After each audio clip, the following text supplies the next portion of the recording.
buah golek. Dari jilbab kelihatan ya. Dari bentuk jilbabnya sudah kelihatan. Generasi mana ya? Berikut adalah bahan dan komposisi dari buah golek. Itu dalam 5 kg tepung pulut itu bisa dengan kelapa parut 15 butir, gula pasirnya 3 kg. Jadi per 5 kg tepung merah atau 5 kg tepung putih. Lalu ada pisang kapas, pisang batu yang matang 1 sisir atau 14-15 buah. Menggunakan vanila, garam secukupnya, kemudian ada daun pandan untuk menambah wangi, air secukupnya, dan minyak goreng 2-3 liter.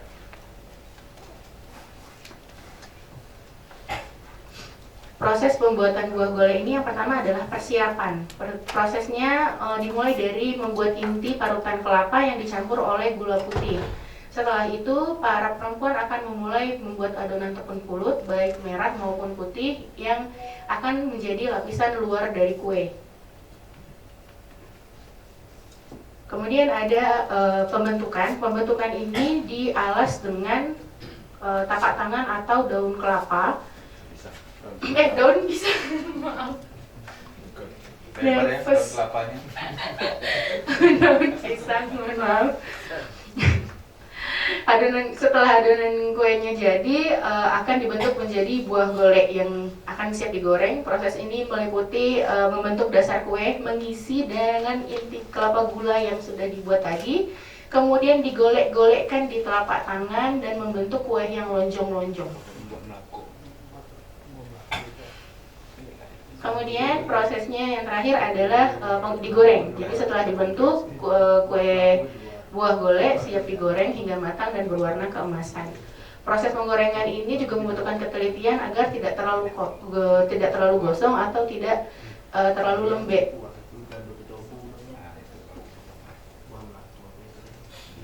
Kemudian kegunaan buah golek dalam tradisi masyarakat, yang pertama tadi adalah di perayaan Ayayonom, di mana kue ini penting ditempatkan di sasampe atau jambe, seperti yang ada di foto tadi, di dokumentasi yang di depan, di mana sasampe dan jambe ini akan diarak dari lapangan Tugu Basrah menuju rumah puak suku masing-masing. Kemudian ada di acara adat lainnya selain Ayayonom, itu ada di pacu jalur, pernikahan, khitanan, khatam Quran, dan doa padang atau madang tadi, saat memulai turun ke ladang dan saat memanen. Kemudian menjadi makanan tradisional, memang kadang-kadang ada ditemukan di pasar, tetapi untuk bahan-bahannya tidak seperti pada perayaan Ayayonom dan sebagainya. Yang di pasar itu bahannya lebih, kualitasnya tidak sebaik yang disajikan pada saat perayaan. Kemudian ada peran perempuan dalam pembuatan buah golek. Yang pertama adalah menjadi penguasa dapur. Perempuan menjadi pemeran utama dalam buah golek. Karena juga ada peran laki-laki dalam pembuatan buah golek ini hanya pada penyiapan parutan kelapa, manjat kelapa, pokoknya persiapan kelapa, hanya itu saja peran laki-lakinya. Selebihnya adalah peran perempuan. Dan terakhir makan. Iya. Perannya setelah memanjat kelapa, setelah selesai baru dimakan, itu peran laki-lakinya. Jadi yang pertama adalah penguasa dapur. Perempuan menjadi pemeran utama dalam urusan makanan di dapur. Perempuan adalah penguasa yang mengarahkan proses pembuatan kue. Kemudian terlihat pada dokumentasi di gambar di depan itu dari generasi ke generasi. Pembuatan kue buah golek ini melibatkan banyak sekali perempuan, mulai dari neneknya, anaknya, cucunya, ponakan. Jadi semuanya turun temurun dari generasi ke generasi secara keterampilan. Jadi anak-anak juga turut melihat pada proses pembuatan buah golek ini.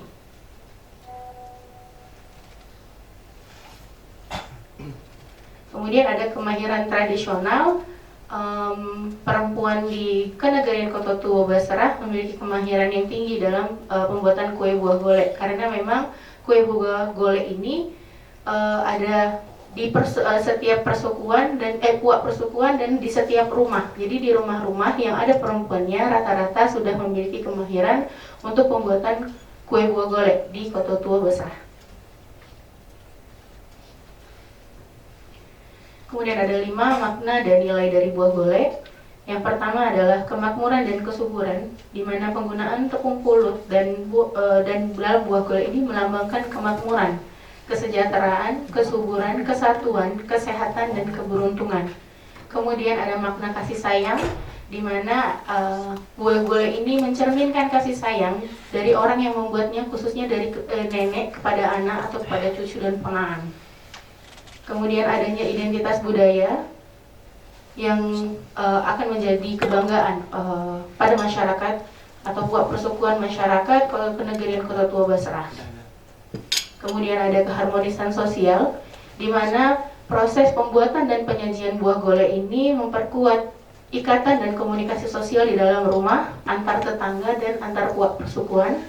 Kemudian musyawarah dan mufakat, di mana ada arti dari penggolekan tadi membentuk sebuah bulat, musyawarah dan mufakat, keputusan yang sudah buat dan lonjong sempurna tadi.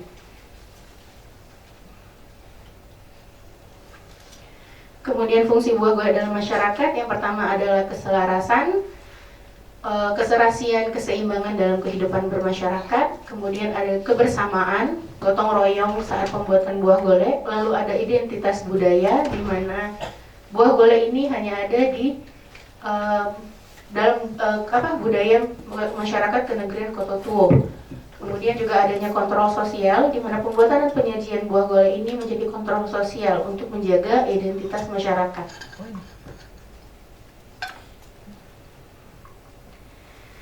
Kemudian tantangan dan rencana aksi, yang pertama tantangannya adalah masyarakat Kenegarian Kota Tua Basrah yang religius, namun tidak mencatat daerah-daerah secara detail menjadi tantangan dalam pelestarian buah golek, karena sudah ada terjadinya pergeseran. Kadang-kadang di Jambai itu ada buah golek, kadang nggak ada. Di Sasampe juga seperti itu, kadang ada, kadang tidak ada. Kemudian rencana aksinya adalah untuk pada para perempuan di Kenegarian Kota Tua Basrah memiliki rencana aksi lisan untuk melestarikan buah golek, seperti mewariskan keterampilan kepada generasi muda dengan melibatkan anak, cucu, dan keponakan pada proses pembuatan tersebut. Kemudian ada dukungan pemerintah yang dimana dibutuhkan komitmen pimpinan daerah untuk memajukan kebudayaan, tidak hanya sebatas administrasi perencanaan, tapi juga implementasi yang baik.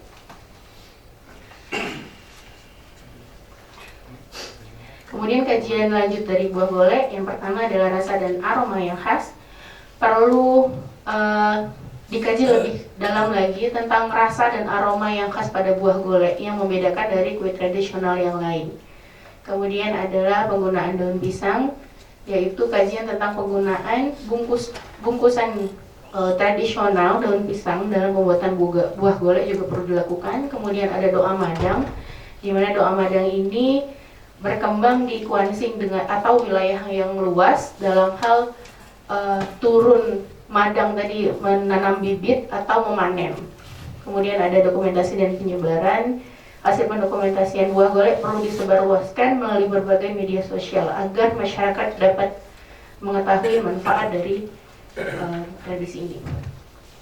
Kemudian sedikit penutup, buah golek merupakan kue tradisional yang menjadi bagian penting dalam masyarakat, kehidupan masyarakat Kenegarian Kota Tua Basrah Riau. Kue ini tidak hanya memiliki ciri yang khas, cita rasa yang khas, tetapi juga mengandung nilai dan makna budaya yang sudah mendalam. Melalui upaya pelestarian dan pengkajian yang komprehensif, diharapkan buah golek dapat terus diwariskan kepada generasi mendatang sebagai identitas budaya daerah. Terima kasih. Kami kembalikan kepada moderator.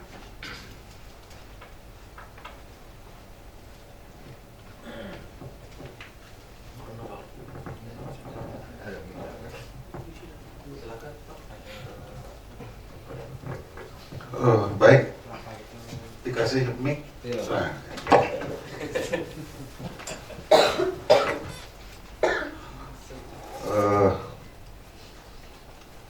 Saya dengar Bang El dilihat di internet buah golek ini ya keluar ya bangga kan, bangga golek. Baik, terima kasih. Yar dan Tania ya. Saya mencoba ini. Tadi dikatakan bahwa buah golek ini di Koto Tuo Basoa.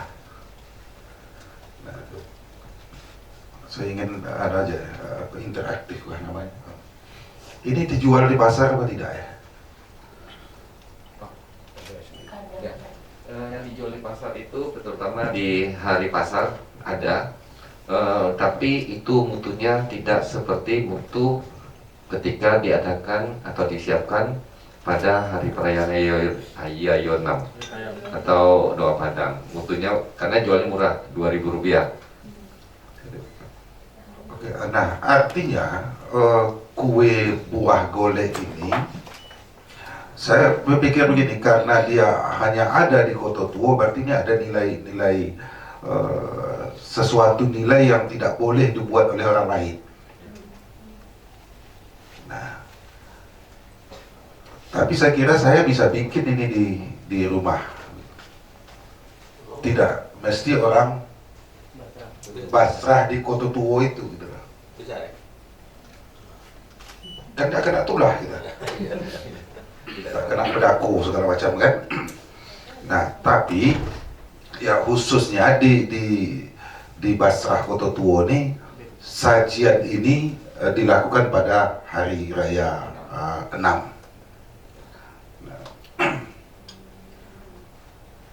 saya itu karena ini tadi harus diwariskan dan segala macam, ya seolah-olah ini ada ilmu mantra untuk membuatnya.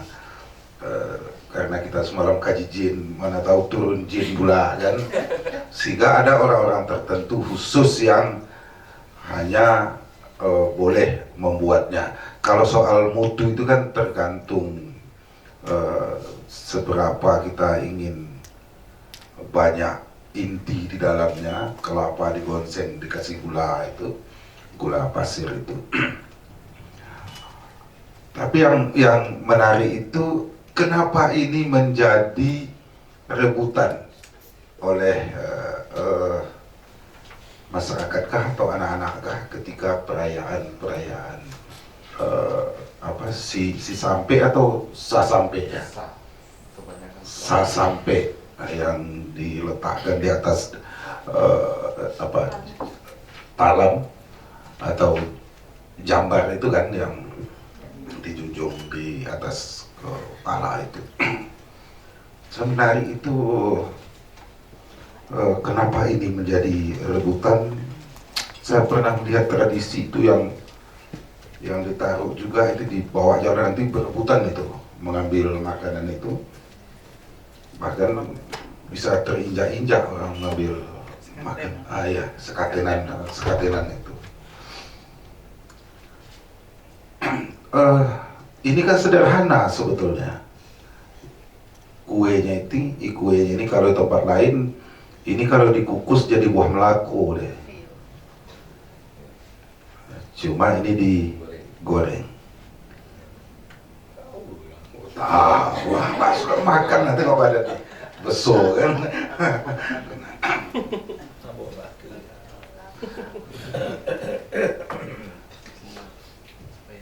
Nah, kita ingin melihat ini ya nilai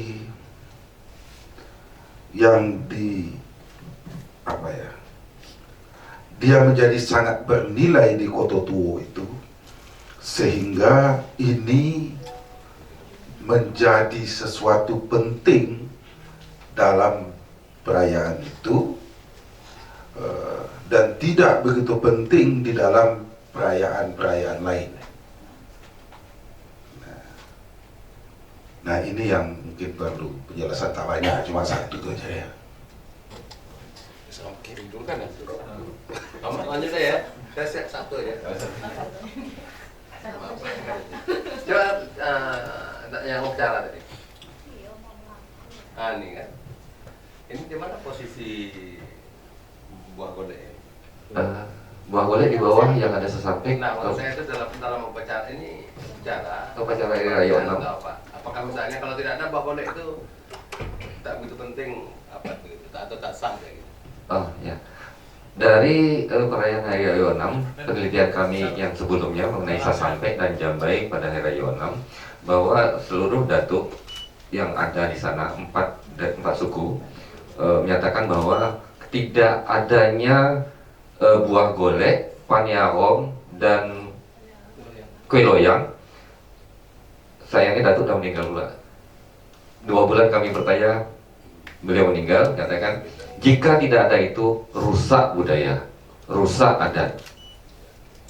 Jadi keberadaan 3 kue itu, terutama yang unik memang di buah goleknya ini. Kalau paniarom banyak dan kue loyang juga banyak. Termasuk juga di Jawa juga ada, paniarom juga ada di Thailand segala macam. Tapi di buah golek ini ada sedikit keunikan dan nilai-nilai adat di dalamnya. Dan itu pernyataan dari 4 datuk dari 4 suku, bahwa jika tidak ada kue ini rusak adat.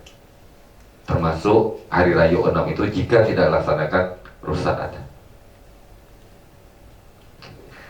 Dan satu lagi, kalau boleh dari Alang, mengenai kenapa dia direbut, termasuk satu kesukaan yang diakomodir oleh para datuk, oleh para orang-orang tua, oleh para nenek yang tukang masak, yang penguasa dapur disebutkan tadi. Dengan bangga cucu akan merebut itu, dengan bangga